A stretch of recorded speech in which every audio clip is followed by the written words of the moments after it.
Hi, this is Katie, And I'm Sam. and this is Hope and Ever Since. And we've been doing our first set of videos we've been doing have been the 5 ways that you can advocate for your child. Now, some of these ways I think work for any kid that you have, for a lot of different circumstances, and some of them are a little bit more specific towards sensory processing difficulties. So this one I think, again, you can pretty much use for anything that you're trying to advocate for a child, which is basically the fifth thing you need to do is empower your child. So 2 ways you can do that is teaching self-advocacy and celebrating strengths. So the first point I would say is still a work in progress for us because she's not, Junebug isn't really ready to communicate about her issues right now. So, but we are talking about what is going on, and then sometimes it's like we're still learning a lot, so sometimes we're not even sure if what she's dealing with is part of her issues or not part of her issues. We're still sort of like mentoring through that. But one example is our son is in VBK currently, and he's going to be in kindergarten next year.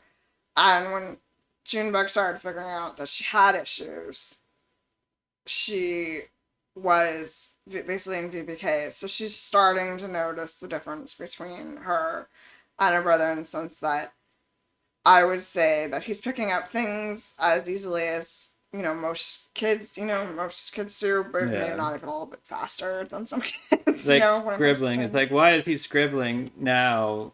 And I was scribbling just, what is it, a year or so ago? Right, exactly. Or he can write his name really easily, and it Yeah. took her to like the end of kindergarten to be able to write her name and so forth.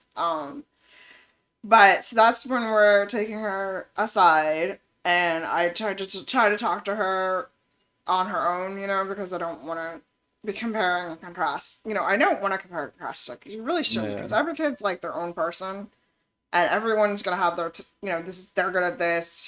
She's good at that. Whatever. It doesn't really matter. But so I try to talk to him about this stuff a little bit more separately, so it doesn't feel like I'm comparing them in front of him.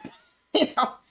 But I just talked to her again about why she may have had more trouble doing this than he would have done. But then we would go over like, but what are you really good at? But you're really good at drawing and stuff.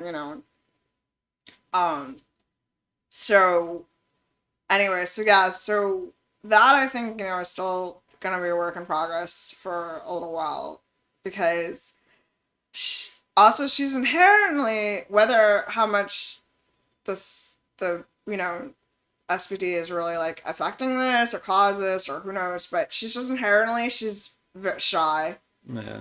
and reserved, and I think advocating for herself is going to be a work like it's going to be something we're going to have to help her with Right.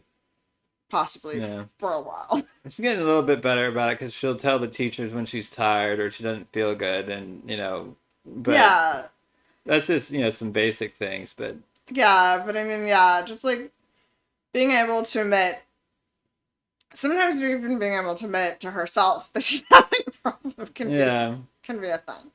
But I mean, that's true for any kids. I mean, I'm not tired. What are you talking about? I'm not hungry. Yeah. you know. So I think as we move forward, this is just something, maturity, all that stuff, it helps. But anyway, the second thing though, I feel that just naturally I was going to do this anyway because she's a girl.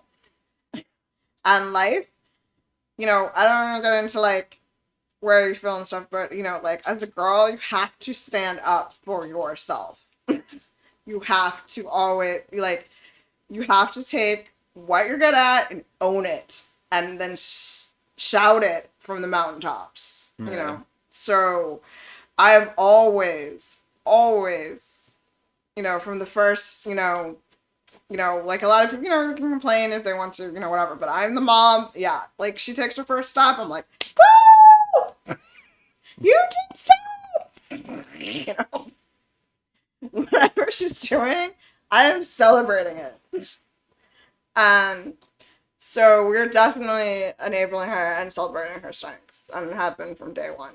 And this one, doesn't really change that. Yeah, I'm trying to think of some that or like, well, she when she's doing her homework, she says, "I can't do that. I can't do that." It's like, yes, you can. You do it all the time. Your teachers talk about how much better your handwriting is. You know. Yeah, no, she still has like moments where she'll pause, and I think it's just where she's over processing it, and she's like, Yeah. how do I write the S again? Where do I put my hand to put the S? Whatever.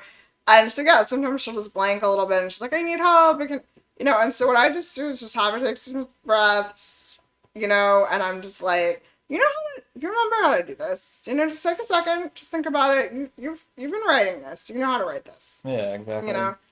And sometimes, also like the other night, I felt like the homework started with some hard question, like the hardest questions.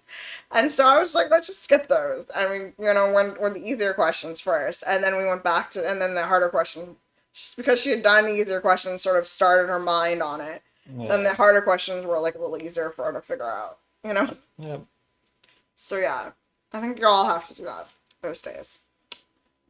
Anyways, so this is the end of this series, but we're not done. um, the next set of series of videos, little spoiler, is we would like to talk about what are the common triggers with senses. And so, for instance, like loud noises, food, things. What are things that are things that you could look at, and if your kid is getting really upset about a lot of this stuff, maybe this might be an issue that you might want to look at. And basically, the way we also like to do that is talk about what her triggers were, and maybe we'll even discover there's some triggers that we're not realizing that she still has. Yeah. So keep up with us and keep hoping. Bye. I would like to change it to stay hopeful. Yeah. Maybe I can fix that in post. Alright, maybe that's fine.